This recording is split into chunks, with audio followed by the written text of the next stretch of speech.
भारत और यहाँ पे बसने वाले मुसलमान, जिनकी अलग अलग स्टेट्स के हिसाब से एक अलग पहचान दिखाई देती है। कश्मीरी मुसलमान हो या फिर केरला में बसा मुसलमान या फिर किसी और स्टेट से हो, सबकी अपनी अपनी अहमियत है और अपनी एक पहचान। महाराष्ट्रियन मुस्लिम्स कई बैकवर्ड जाति में बटे हुए हैं। सरकारी रिपोर्ट्स में ये साफ दिखाई देता है। इन्हीं में से एक है मुस्लिम गौड़ी समाज, जिनकी हालत कई जगह पे बहुत अच्छी है, कई जगह पे कुछ अच्छा हो रहा है और कई जगह पे इनकी हालत अब भी खराब है।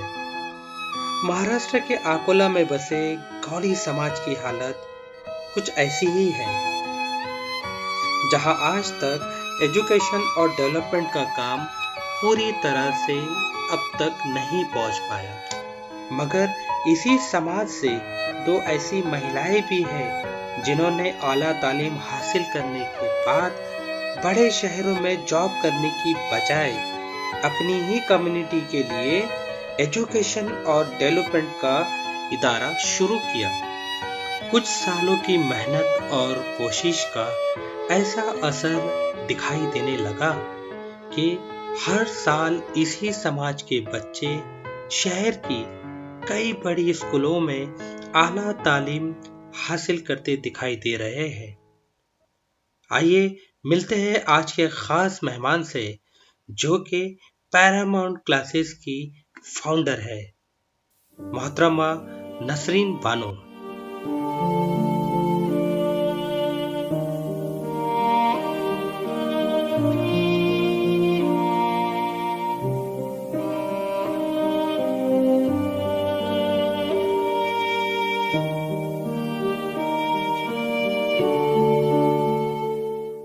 गौली पूरा बोले तो एक बहुत पिछड़ा हुआ इलाका है। गरीब लोग बसते हैं यहाँ पे, हमाल हाथ मजदूर करने वाले, किसान, खेतों में जाने वाले। ये लोग क्या करते हैं कि पढ़ाई का ज़्यादा रुझान नहीं है ये लोगों में, और मुस्लिम ही लोग हैं, गौली समाज करके मुस्लिम का ही एक तबका है ये। तो 10वीं के बाद क्या करते हैं, छोड़ देते हैं वो, या वो अपने माँ बाप का ही पेशा अख्तियार कर लेते हैं। लड़कियों की शादी कर दी जाती। और हमारे बाजू में एक लड़की की 10वीं में शादी कर दी गई, और फिर वो कुछ दिनों के बाद बच्चे की पैदाइश के टाइम में उसका देहांत हो गया, क्योंकि बहुत छोटी उम्र की थी वो। तो ज़्यादा पढ़ाई के ऊपर उनको वो नहीं है, लेकिन हम कोशिश करते कि फिर उनको ये जो घटना घटी थी इसका मुझ पर बहुत बुरा असर हुआ। मैं चाहती हूँ कि लड़की अपने पैरों पर खड़े हो।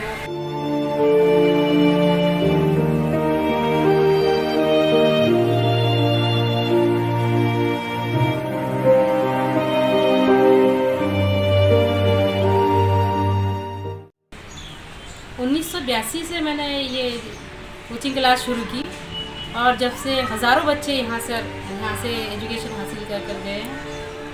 और बहुत सारे बच्चे तो इतने अच्छे कामयाब हुए कि हमने उनको मशीनों से भी उनकी मदद की। कहीं से भी हम जहाँ से भी बन पड़ता है, कुछ लोगों को बोलते हैं हम तो मदद करना चाहे तो वो मदद कर देते हैं।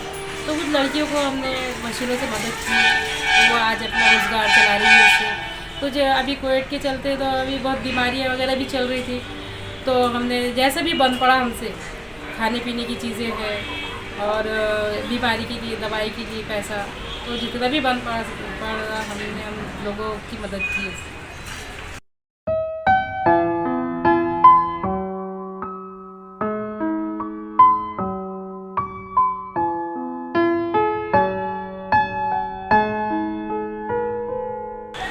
जब हमने देखे ये बच्चों को, हम जब एजुकेशन दे रहे थे, तो जब हमने देखी कि उनकी शौक़ भी है, उनके रुझान भी अलग अलग हैं, और हमको इंसिस्ट करते ही रहते हैं कि बाजी आपको ये आता है तो हमको ये भी सिखाओ।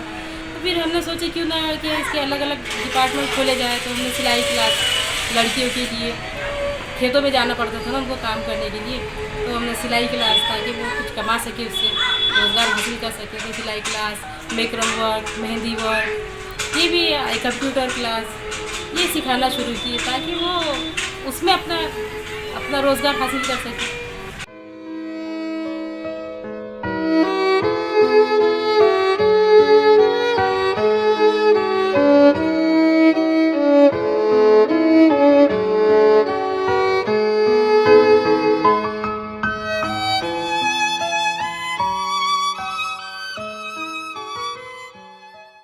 12वीं में अनंत पाए करके, और दूरदर्शन के लिए बहुत सारे उन्होंने कार्टूनिस्ट वगैरह बनाए, सीरियल बनाए। तो उन्होंने पूछे थे एक मर्तबा बच्चों से, एक कॉन्टेस्ट में बुलाया गया था उनको, तो पूछे थे कि भाई भगवान राम की माँ का नाम बताओ।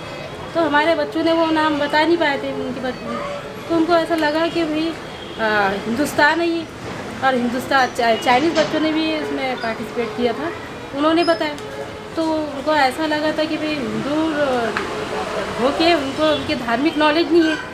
तो उन्होंने क्या किया, फिर कार्टून बना के उनको वहाँ से बहुत वो दुख हुआ वो। फिर उन्होंने अपने काम शुरू किया। आज तो आप जानते हैं कि अनंत पाए बहुत मशहूर हस्ती है। तो मुझे भी ऐसा लगा, जब मैंने ये पढ़ाई थी तो मैंने भी बच्चों से पूछा कि मज़हब के बारे में, कि भाई हुजूर के हमारे कौन से रसूल हैं, कब आए वो, या फिर उनकी कितनी औलादें थी, कहाँ पे कुरान शरीफ नाजिल हुआ, कौन सुनाया करता था। तो बच्चे जवाब नहीं देते। तो मुझे भी लगा कि यार हमने भी कुछ ऐसा देना चाहिए। बच्चे यहाँ तो पढ़ते हैं कुरान शरीफ तो रट लेते हैं, या फिर इतनी नॉलेज दे नहीं पाते। यहाँ के गौली समाज के लोग हैं तो ऐसी छः, ज़्यादा पढ़े लिखे तो है नहीं, जितना है रटा देते उनको, नॉलेज तो है नहीं। तो मुझे ऐसा लगा कि भाई उनको देना चाहिए, कि हमने ये नॉलेज देना चाहिए, जनरल नॉलेज जो है। अगर उसके साथ साथ उनको मजहबी तालीम भी दी जाए, उनको अरबी सिखाया जाए, वो कर सकते हैं हम लोग, क्योंकि हम अरबी सिखा सकते हैं, उनको समझा सकते हैं। और बच्चे हमारी ज़बान, गौली जो ज़बान है, दूसरे जैसे अब मराठी है, इधर उधर जाते तो वो तो तालीम देते नहीं उनको, तो हमारी ज़बान उनको अच्छी समझ में आती। तो हम चाहते हैं कि हम हमारी ज़बान में उनको वो बातें समझाएं, उनको बताएं, ताकि उनको मज़हब की भी नॉलेज है, वो सही रास्ते पर चले।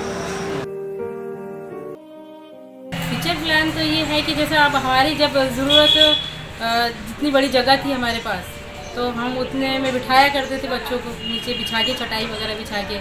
लेकिन जैसे ही फिर हमारे और सेक्शन बढ़े, जैसे कंप्यूटर, तो हमने ग्रीन हाउस करके बनाए यहाँ, ताकि बच्चे कंप्यूटर सीखें। लेकिन अब उतना भी कम पड़ता है। तो मेरी ये ख्वाहिश है कि मैं कोचिंग क्लास को अच्छा बनाऊँ, पूरी फैसिलिटीज़ दे पाऊँ उनको। तो कुछ ऐसा यहाँ बन जाए, जैसा कंप्यूटर आ जाए, बैठने के लिए इंतज़ाम हो जाए, कुछ पंखा लाइट वगैरह कैसे यहाँ इंतज़ाम हो जाए, किताबें। हम चाहते हैं कि दीनियात की भी तालीम दें उनको। दीनियाती तालीम में बहुत कमज़ोर है, गौली समाज के बच्चों को ज़्यादा नॉलेज नहीं है। तो हम चाहते हैं कि उनको ये दीनियात की तालीम दे। तो उसके लिए जो भी फैसिलिटीज़ है, कंप्यूटर है, किताबें हैं, कुरान शरीफ है, या कोई टीचर है, तो वो आगे बच्चों को तालीम दे, समझाए। हम तो कोशिश करेंगे कि जहाँ तक बन पड़ सके हम उनको ये तालीम दें। लेकिन मेरी ये ख्वाहिश है कि आगे चलकर मैं इस इदारे को और बड़ा करूँ, और फैसिलिटीज़ दूँ बच्चे, दूर दूर से बच्चे आकर वहाँ पे तालीम हासिल कर सकें।